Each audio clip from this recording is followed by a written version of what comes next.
आखिर इस देश में एक आम मिडिल क्लास परिवार अपनी गाड़ी कमाई बचाए तो कैसे बचाए। सुबह उठकर जब आप अपनी चाय बनाने के लिए दूध का पैकेट फाड़ते हैं, वहां से लेकर दफ्तर जाने के लिए गाड़ी में पेट्रोल डलवाने तक हर एक सेकंड में आपकी जेब पर सरेआम डाका डाला जा रहा है। चारों तरफ सिर्फ एक ही चर्चा छिड़ी है कि क्या सच में भारत के सबसे ईमानदार टैक्स पेयर यानी मिडिल क्लास का इस देश में दी एंड होने जा रहा है। आखिर क्यों आज मिडिल क्लास घुटने टेकने पर मजबूर है। आज द पूर पंडित शो पर हम किसी राजनीतिक भाषण की बात नहीं करेंगे, सीधे आसान शब्दों में आंकड़ों के साथ पर्दाफाश करेंगे उस चक्रव्यूह का जिसने भारी भरकम टैक्स के बोझ और कमर तोड़ महंगाई से हर आम परिवार का बजट पूरी तरह से बर्बाद कर दिया है। वीडियो को पूरा देखना, क्योंकि आज आपकी जेब की वो कड़वी सच्चाई बाहर आने वाली है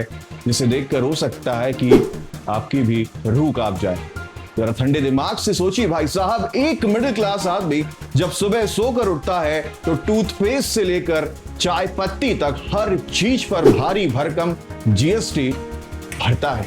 दफ्तर जाने के लिए जब वो अपनी गाड़ी की चाबी उठाता है मेरे भाई, तो पूरे देश में पेट्रोल का आंकड़ा 100 रुपए को कब का पार कर चुका है। और कई जगहों पे तो हालात और भी खराब हैं, जहां पे 110 115 प्रति लीटर के भी पार पहुंच चुका है पेट्रोल। और प्रीमियम पेट्रोल की तो हम बात ना ही करें तो बेहतर, 120। लेकिन क्या आपको पता है कि उस 1 लीटर असली पेट्रोल की असली कीमत सिर्फ 40 रुपए से 45 के आसपास होती है। बाकी का 50% से ज्यादा का हिस्सा सिर्फ सेंट्रल एक्साइज ड्यूटी और स्टेट वैट के रूप में टैक्स के नाम पर आपकी जेब से सीधा सरकार के खाते में चला जाता है। हर कोई चिल्ला रहा है कि पेट्रोल डीजल पर जीएसटी लागू करो ताकि दाम कम हो सके, लेकिन सरकारें इस पर चुप्पी साधे बैठी। दिन रात रगड़ कर जो सैलरी आप कमाते हैं, इतनी मेहनत करते हैं, इस पर इनकम टैक्स अलग से कट जाता है। कहानी सिर्फ पेट्रोल पर खत्म नहीं होती मेरे भाइयों मेरे दोस्तों।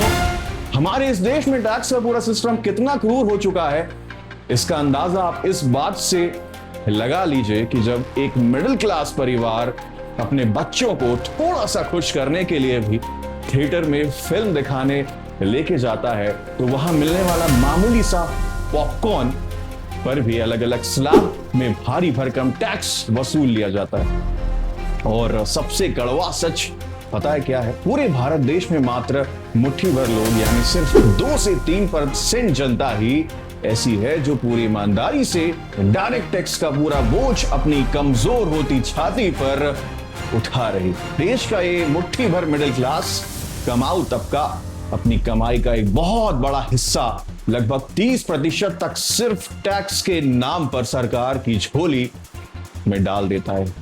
बहुत दिक्कत में है सभी। लेकिन भाई साहब, इस भयंकर और ईमानदारी से टैक्स देने के बदले इस देश के मिडिल क्लास को बदले में क्या मिला? आज एजुकेशन यानी शिक्षा का हाल देखिए। सरकारी स्कूलों की हालत किसी से छिपी नहीं है और प्राइवेट स्कूलों ने भारी भरकम फीस और डोनेशन के नाम पर लूट मचा रखी है। देश में सुरक्षा यानी सिक्योरिटी का यह हाल है कि सरेआम फ्रॉड और साइबर क्राइम हो रहे हैं। हेल्पलाइन नंबरों के चक्कर काटते काटते आम आदमी इतना थक जाता है, लेकिन न्याय नहीं मिलता। बिजनेस और व्यापार बहुत हालत इनकी भी खराब है। बात करें तो टैक्स के कड़े नियमों और मंदी की मार से छोटे और मंझले बिजनेस दिन पर दिन ठप होते जा रहे हैं।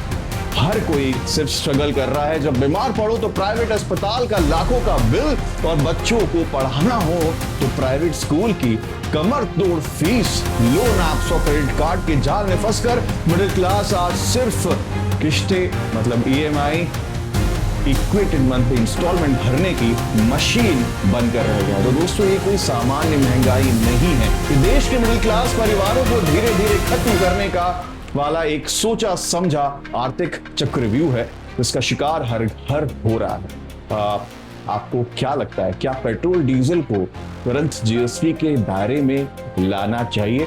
बातें तो कई बार उठी पर अभी तक हुआ नहीं है। क्या टैक्स के इस पूरे सिस्टम में मिडिल क्लास के साथ सरेआम नाइंसाफी हो रही है? अपनी कड़क राय नीचे कमेंट बॉक्स में जरूर लिखिए। नए शो द पूर पंडित शो को अपना प्यार दें, चैनल को सब्सक्राइब करें। मिलते हैं अगले एपिसोड में। जय हिंद।